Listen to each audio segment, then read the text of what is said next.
ఏ recipe? Almond సేమియా.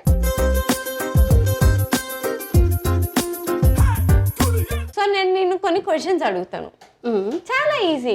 English to Telugu translate చేయాలి. Yo baby WhatsApp. తెలీదు. వాట్సాప్ కాదు, వాట్సాప్. ఎగ్జాక్ట్ గా తెలుగులో ట్రాన్స్లేట్ చేస్తే ఏ పోరే ఏంది పైన. ఓ బేబీ అంటే పోరియా? మరి కాదా? Let's hang out. సరే బయటికి వెళ్దామా?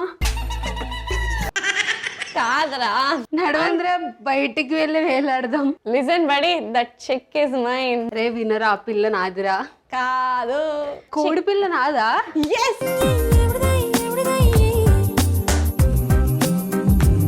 యంగ్ చెఫ్ సోమవారం నుండి బుధవారం వరకు మధ్యాహ్నం 12:15 తిరిగి మధ్యాహ్నం 2:30 చూస్తూ ఉండండి మీ ఈటీవీ అభిరుచి ఛానల్లో.